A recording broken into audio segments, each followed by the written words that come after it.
Assalamualaikum warahmatullahi wabarakatuh.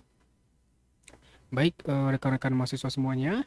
Nah, kita kali ini bertemu lagi di pertemuan ini. Nah, di pertemuan ini kita akan membahas mengenai routing ya. Nah, jadi di pertemuan ini kita akan membahas mengenai routing. Nah, apa itu routing, static routing, dynamic routing, dan tipe-tipe routing ya. Nah, jika sebelumnya di jaringan dasar komputer ya, kita sudah membahas tentang pengenalan routing ya. Nah, dan juga kita sudah pernah praktekkan lab static routing ya. Nah, di sini akan saya ulangi lagi ya. Nah, mungkin teman-teman sudah paham ya. Nah, sudah tahu ya bahwa routing itu adalah sebuah proses pada router untuk penentuan rute terbaik ya atau best path pada sebuah network untuk mencapai tujuan ya. Jadi bagaimana router bisa mencapai sebuah network gitu. Nah, jadi itu adalah rute gitu. Nah, itu adalah routing gitu. Nah, jadi perangkatnya router dan prosesnya adalah routing. Nanti jalur-jalur terbaik, nah atau yang disebut dengan network itu akan disimpan ke dalam routing table ya. Nah, jadi router itu ada memori, namanya routing table. Nah, ada pertama routing itu ada routing statik. Nah, routing statik itu adalah kita ingin kemana, arahnya kemana itu kita yang menentukan sebagai network administrator gitu. Nah, sementara dynamic routing, nah kita hanya menunjukkan router. Nah, jadi kita hanya menunjukkan router jaringan-jaringan yang kita kenal gitu. Nah, nanti router akan bertukar informasi dengan router-router tetangganya atau nanti yang disebut dengan neighbor gitu. Nah, atau yang disebut dengan neighbor ya. Nah, kita sudah belajar ya sebelumnya tentang static routing gitu. Nah, kali ini kita akan fokus ke dynamic routing gitu ya. Nah, kali ini kita akan fokus ke dynamic routing gitu. Nah, eh dynamic routing itu terbagi dua. Nah, pertama adalah interior routing protocol. Lalu yang kedua exterior routing protocol.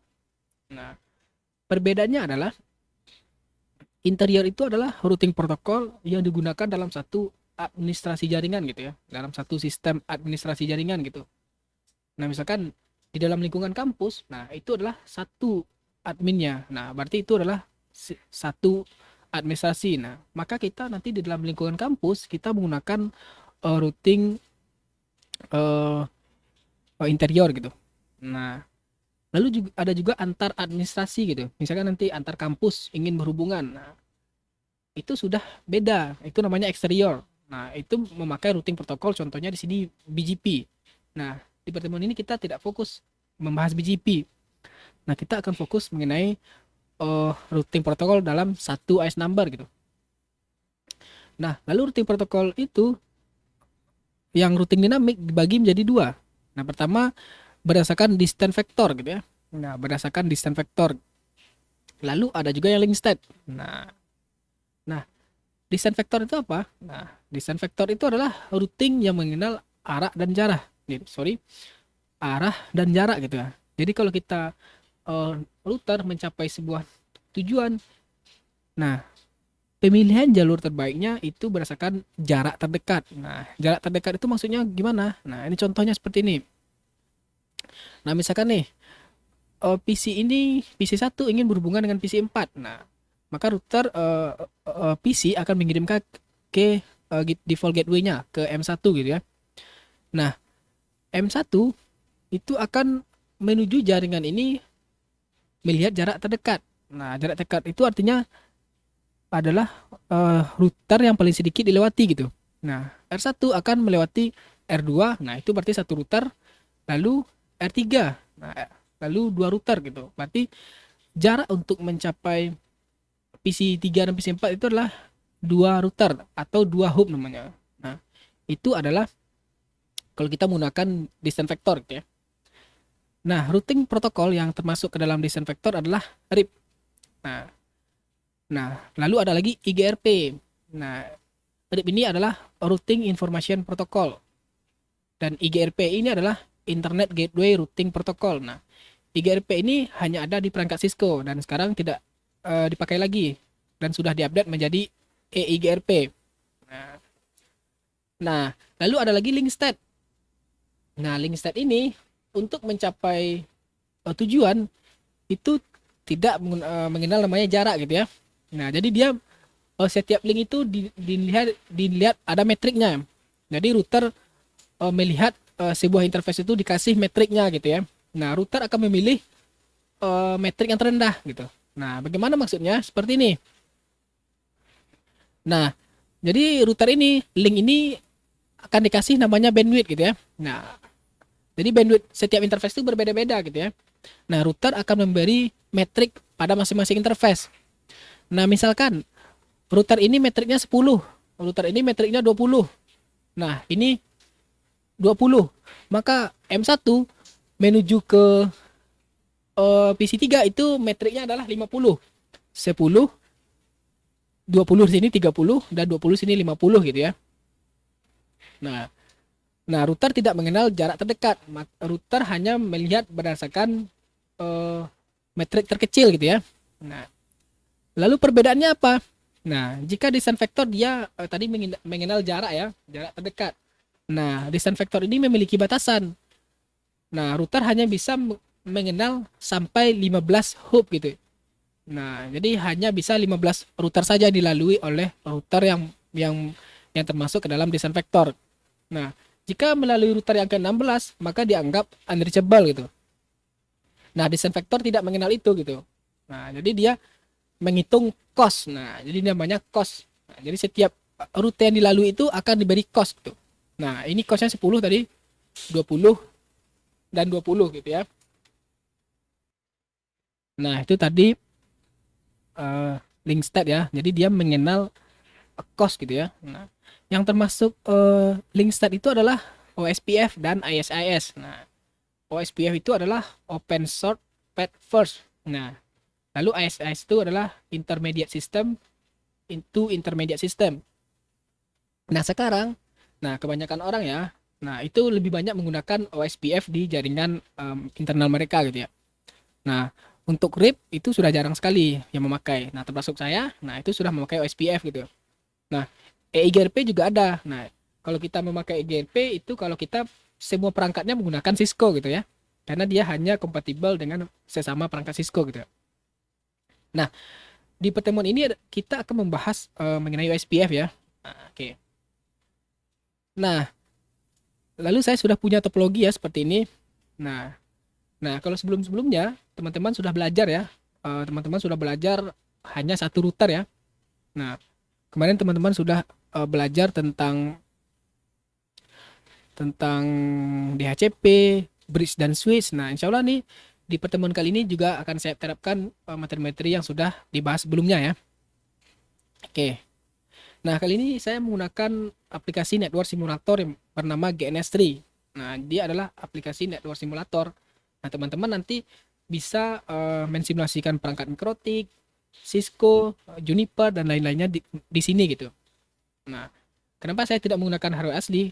Nah, karena di sini sudah banyak perangkat gitu ya. Nah, saya belum akan sangat repot nanti jika menggunakan perangkat asli gitu ya.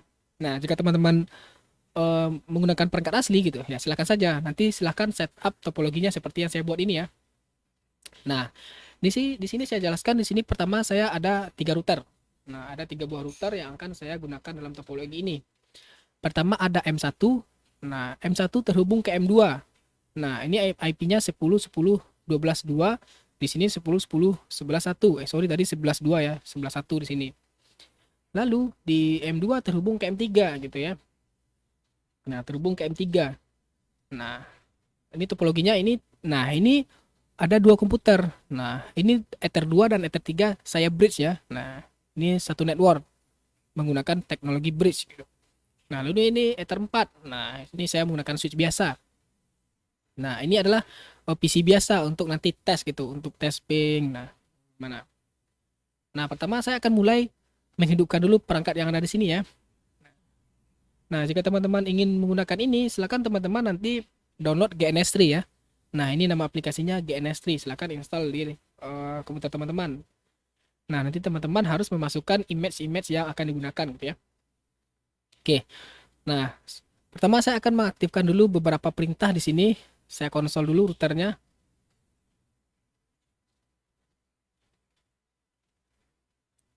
Nah, oke. Ingat ya, login defaultnya admin. Nah, pertama saya ingin mengganti identitinya ya. Nah, sistem identity set name, nah R1 ya. Lalu saya akan mengaktifkan Romon. Nah, nanti apa itu Romon? Nah, saya akan jelaskan selanjutnya ini gitu. Tool Romon set enable yes.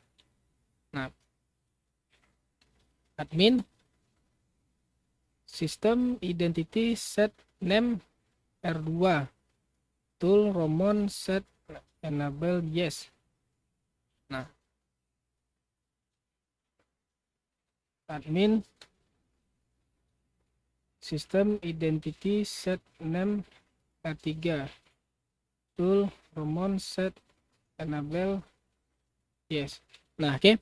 Nah, di sini saya sudah mengaktifkan Romon ketika tiga routernya. Nah, Romon itu adalah fungsinya adalah sebuah protokol di layer 2. Nah, nanti kita dari R2 bisa meremote ke router-router M1 dan M3 melalui secara layer 2. Nah, oke. Nah, seperti itu teman-teman. Nah, sekarang saya akan lakukan basic config dulu ya. Nah, semoga teman-teman masih ingat ya. Nah, silakan buka Winbox-nya ya.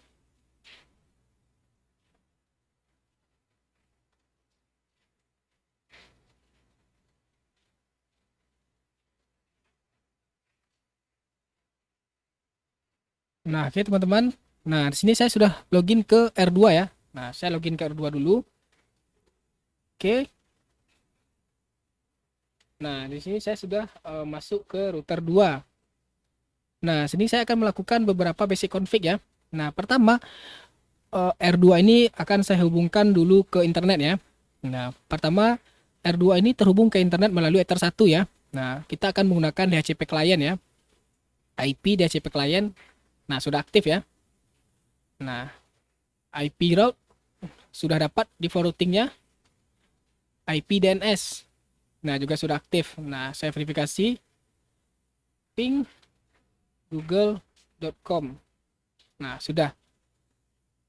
Lalu saya akan mengaktifkan memberi IP di masing-masing interface. Nah, pertama saya masuk IP address. Nah, pertama saya masuk ke konfigurasi yang mengarah ke R1 dulu ya.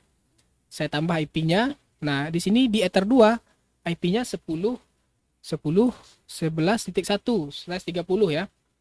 Interface-nya Ether 2 ya sini teman-teman. Nah, jika teman-teman menggunakan pangkat asli silahkan disesuaikan interface-nya, jangan sampai salah gitu ya. Lalu di Ether 4, nah tambah 192.168.20.1/24 di Ether 4 ya. Nah, di sini Ether 4. Oke. Lalu ada lagi di Ether 3 10.10.11.1/30 di Ether 3 ya. Oke. Nah, karena di Ether 4 ini adalah ke komputer, nah saya ingin mengaktifkan DHCP server ya. Nah, IP DHCP server, DHCP setup di Ether 4 ya teman-teman. Nah, ini masih config ya. Nah, silakan teman-teman pelajari lagi. Oke. Next. Nah, agar nanti komputernya bisa terkonek internet, saya perlu mengaktifkan NAT ya. Nah, saya perlu mengaktifkan NAT, IP firewall NAT tambah out interface-nya adalah Ether 1 ya teman-teman, karena di sini saya connect internet di Ether 1. Action-nya Masquerade. Nah, kalau mungkin nanti ada video saya yang kecepatan, mungkin silahkan nanti di pause saja ya. Nah, oke. Nah, saya sekarang verifikasi ya. Nah, saya coba konsol PC 5 dan PC 6-nya ya. PC 5-nya konsol. Nah, ini adalah IP simulator ya, PC simulator. Oke. IP DHCP ya. Nah, saya sudah mendapatkan IP ya. Ping google.com. Nah, sudah. Nah, lalu di PC 5 ping google.com. Nah, sudah. Di sini saya cek IP DHCP server. Nah, listnya sudah aktif ya. Nah, seperti ini sudah aktif listnya. Nah, oke. Nah, kita sudah lakukan basic config di R2 ya, di R2 atau M2. Sekarang kita akan melakukan basic config di M1 gitu ya. Nah, saya login dulu ke M1. Nah, di sini saya loginnya di sini, teman-teman. Ketika login, silakan klik IP atau MAC-nya. Lalu di sini klik connect to Romon. Nah, pastikan tadi Romon di routernya sudah aktif ya. Nah, di sini sudah terbaca. Nah, saya ingin masuk ke M1 dulu. Nah, R1 ya. Di sini klik connect. Nah, di sini saya sudah masuk ke M1 ya. Nah, pertama kita lakukan basic config di sini di M1. IP address tambah 10.10.11.2/30. Ether 1 ya di sini. Nah, saya lakukan verifikasi apakah dari M1 ke M2 sudah terkoneksi ya. Ping 10.10.11.1. Nah, oke, sudah ya teman-teman. Nah, lalu di sini saya akan membuat bridge ya. Nah, di sini ada bridge. Nah, silakan teman-teman lihat lagi di video saya sebelumnya. Nah, untuk membuat bridge pertama ambil bridge tambah lalu kasih namanya bebas ya. Di sini saya membuat bridge LAN. Nah, lalu saya masukkan port Ether 2 dan Ether 3 ya di sini teman-teman. Ether 2 bridge LAN, lalu Ether 3 ya. Bridge LAN. Nah, setelah itu saya akan memberi IP ya di bridge-nya.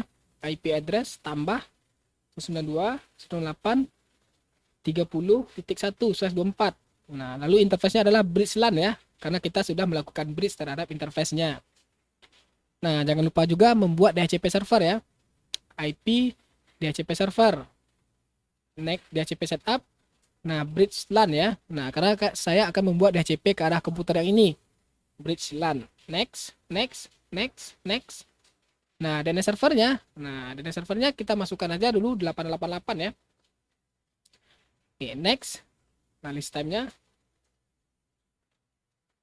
4 jam. Nah, sekarang kita tes PC ini. Konsol, apakah sudah mendapatkan IP? Nah, PC 1 dan PC 6 ya. IP DHCP. IP DHCP ya. IP DHCP. Nah, sudah ya. Nah, apakah router ini sudah connect internet? Belum ya? Nah, belum. Nah, belum ya. Nah, kita akan menambahkan default route di M1, di R1 ya.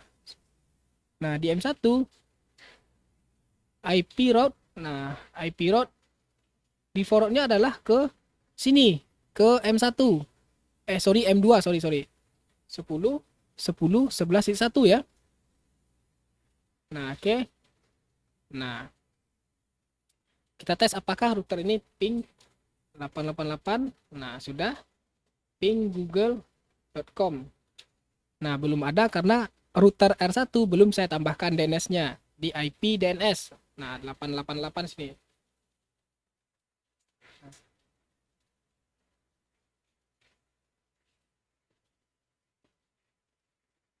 Oke. Nah, belum bisa juga. Nah, saya tes menggunakan DNS-nya yang ada di R1 ya. Nah, IP DNS. Nah, 1221 ini saya kopas. Nah, IP DNS. Saya tes lagi. Nah, sudah bisa. Nah, sampai sini M1-nya sudah terhubung ke internet. Nah, tetapi PC ini belum bisa karena kenapa? Router M2 belum bisa mengenal jaringan yang ada di bawah ini.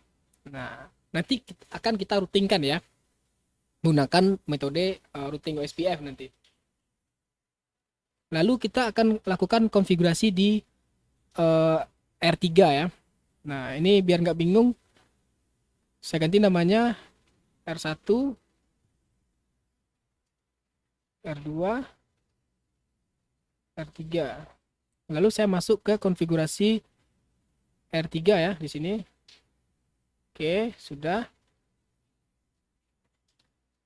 Saya close dulu ini. Nah, pertama saya akan memberikan IP ke arah R2 ya. IP address tambah 10.10.10.2/30. Nah, interface-nya Ether 1 ya, teman-teman. Oke. Nah, saya coba verifikasi ya. Ping 10 ping 10.10.10.1. Nah, sudah bisa. Lalu IP di Ether 2 ya, IP address tambah 10.1/24. Ya benar, Ether 2. Lalu jangan lupa DHCP servernya ya. IP DHCP server Ether 2 ya. Ada DNS servernya. Nah, sama kayak tadi. Nah, DNS servernya teman-teman ingat ya, menyesuaikan dengan DNS server yang dapat oleh ISP teman-teman ya. Jangan samakan dengan saya gitu. Nah, menyesuaikan ya. Nah, ini sudah. Lalu saya coba konsol di sini. PC3 dan PC4 apakah sudah mendapatkan PC3 dan PC4 IP DHCP ya. Nah, sudah dapat IP. Nah, sudah ya. Lalu saya coba ping gateway-nya 92.168.10.1 ya. Nah, oke. Nah, kita belum bisa terhubung ya masing-masing network. Nah, contohnya dari PC3 belum bisa komunikasi ke PC5. Nah, PC1 juga belum bisa karena belum ada routingnya. Nah, kita ingin lihat nih IP route. Nah, tambah 00-nya adalah ke 10.10.1 ya. 10.10.10.1 gitu. Nah, karena R3 ini terhubung ke R2-nya lewat IP 10.10.1 ya. Ingat ya konsepnya static routing kemarin. Nah, kenapa kita belum saling terhubung? Karena kita belum melakukan routing ya. Nah, kita belum melakukan routing. Nah, kita bisa verifikasi ya. Nah, di R2 gitu. Kita cek IP route-nya. Nah, R2 hanya terhubung ke jaringan internet 10 di sini sampai ke R1 dan R2 dan 20. Nah, belum sampai ke jaringan 30.0 dan 20.0. Nah, kita bisa melakukan static routing ya. Nah, kemarin saya sudah jelaskan, sudah saya contohkan menggunakan static routing. Nah, di kali ini saya akan menggunakan dynamic routing. Nah, oke teman-teman semuanya. Nah, semoga sampai sini paham. Nah, untuk membuat dynamic routing kali ini saya akan menggunakan OSPF. Nah, oke. Nah, jika teman-teman ingin menggunakan OSPF, nah kemarin kita sudah belajar ya mengenai sistem paket. Nah, di sistem paket. Nah, jika teman-teman ingin menggunakan dynamic routing, teman-teman harus mengaktifkan paket yang namanya routing gitu ya. Nah, silakan kalau nanti menu routingnya nggak ada di sini, silakan cek dulu apakah sistem paket routingnya sudah aktif gitu ya. Nah, di sini saya sudah aktif. Nah, pertama di sini. Nah, konsepnya untuk penggunaan dynamic routing adalah teman-teman hanya perlu menambahkan jaringan-jaringan yang terhubung secara langsung oleh router teman-teman masing-masing. Nah, di sini contohnya di R1 terhubung ke dua network. Nah, 30.0 dan 11.0. Nah, lalu R2 terhubung ke 1 2 3 4 network. Nah, nanti network ini akan kita tambahkan di OSPF-nya masing-masing router. Lalu di R3 juga ada dua network. Nah, network ini nanti akan kita tambahkan di OSPF. Nah, pertama saya akan tambahkan dulu di R2 ya. Teman-teman masuk di routing OSPF. Nah, lalu teman-teman pergi ke tab network. Nah, tab network, teman-teman klik tambah di sini. Lalu di sini saya terhubung ke 192.168.122.0/24 ya. Ini adalah ke internet.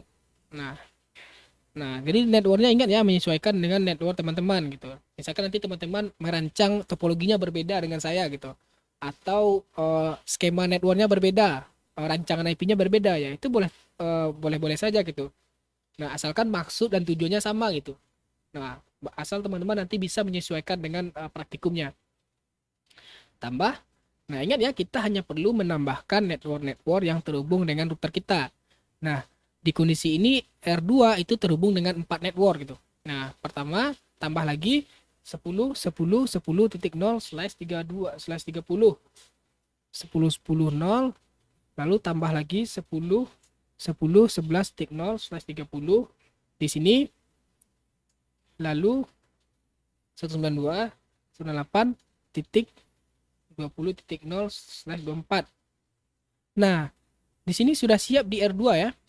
Nah, nah, lalu kita masuk ke R1 contohnya. Nah, di sini R1 ya.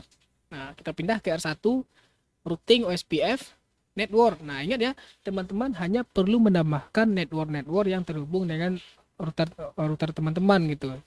Nah, kita tambah di sini, tambah. Nah, 10.11.0/24. Nah, tambah, lalu 192.168.30.0/24. Nah, di sini hanya ada dua network ya. Nah, hanya ada dua network. Nah, oke. Kita pindah lagi ke R3 ya. Nah, ingat ya, di R1 hanya ada dua network sama dengan R3 ya. Sorry, ini R2. Nah, ini R1. Nah, ini R3. Oke. Saya tutup dulu. Nah, routing OSPF network. Nah, tambah 10.10.10.0/30. Tambah 192.168.10.0/24. Nah, jadi begitu teman-teman. Teman-teman hanya perlu menambahkan network-network yang terhubung dengan router teman-teman masing-masing. Nah, sekarang kita verifikasi ya, apakah routingnya sudah berjalan. IP route. Nah, di sini sudah jalan ya. Nah, di sini ada. Nah, ini teman-teman ada di sini DAO. Nah, DAO ini artinya Dynamic Active OSPF. Nah, lalu ada flag O ya. Itu artinya OSPF. Nah, 10.10.11.0. Berarti di sini ya. Lalu di sini ada DAO juga 20.0 di sini ya, teman-teman.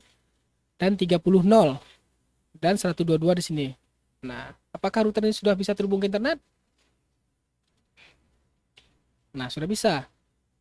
Lalu saya cek juga di R2. Nah, di R2 di sini IP route. Nah, IP route. Nah, sini sudah jalan ya, teman-teman. Nah, di sini ada DAO 10.0. Nah, 10.0 itu networknya berapa tadi ya? 10.0 itu networknya di R3 ya. Nah, 10.0 di sini. Lalu ada 30.0 ya. 30.0 di sini. 30.0. Nah, saya coba cek juga R1 ya. Nah, R1 di sini IP route. Nah, lalu ada 10.10.0. Nah, 10.0 di sini ya, teman-teman. Nah, 10.10.0. Lalu ada 10.0. 10.0 di R3 ya. 10.0. Nah, jadi begitu teman-teman.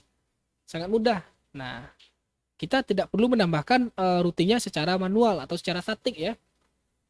Nah, kalau kita menggunakan static routing, kita perlu menentukan dari mana mau kemana secara manual. Nah, dengan dynamic routing, teman-teman hanya perlu menambahkan network yang terhubung dengan router secara langsung ke dalam OSPF-nya. Nanti OSPF-nya akan bertukar informasi. Nah, contohnya gimana? Nah, di sini teman-teman cek di sini. Nah, di sini R1 ya, di neckboard. Nah, seperti ini di neckboard ya. Nah, nanti router akan membentuk neckboard. Nah, dia akan menjalin komunikasi. Nah, contohnya di sini. R1 akan berkomunikasi dengan R2. Nah, di sini router ID-nya 10.10.11.1 ya. Nah, seperti itu. Nanti ketika sudah terjadi neckboard, router akan berkirim informasi sehingga terbentuklah routing table-nya gitu. Nah, apakah di sini sudah bisa terhubung internet? Nah, kita cek. Nah, PC3 di mana tadi ya? Nah, saya coba di PC1 dulu. Nah, PC1 ping 8888. Nah, sudah bisa ya. Nah, coba tracer. Tracer. Nah, tracer 8888. Nah, di sini teman-teman. Nah, saya IP-nya dari sini. Lalu ke 31 di sini. Setelah itu ke 10 10 11 1 di sini. Lalu ke 10 10 1 20 1221. Nah, baru sampai ke 88 gitu ya, teman-teman. Nah, itu dia cara penggunaan dynamic routing. Nah, lalu ada tipe-tipe routing ya. Nah, tadi sudah saya jelaskan. Ada OSPF. Nah, ada BGP. Nah, ada RIP. Nah, gitu. Nah, bagaimana teman-teman? Nah, semoga teman-teman paham ya. Nah, bagaimana teman-teman nanti mengimplementasikan penggunaan dynamic routing ke dalam sebuah project. Nah, yang sudah banyak router gitu. Jadi ini dynamic routing ini cocok untuk jaringan yang sudah skala besar ya.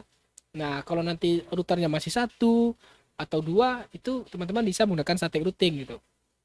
Nah, untuk jaringan skala kecil sih teman-teman sebenarnya juga bisa menggunakan dynamic routing ya. Ini tergantung teman-teman saja gitu. Nah, semoga teman-teman paham ya. Nah, semoga teman-teman paham dengan apa yang saya jelaskan. Nah, mengenai dynamic routing. Nah, khususnya tentang materi OSPF gitu ya. Nah, silahkan teman-teman kembangkan sendiri. Nah, jika nanti teman-teman ada pertanyaan, silahkan. Nah, untuk pertemuan kali ini saya tutup. Assalamualaikum warahmatullahi wabarakatuh.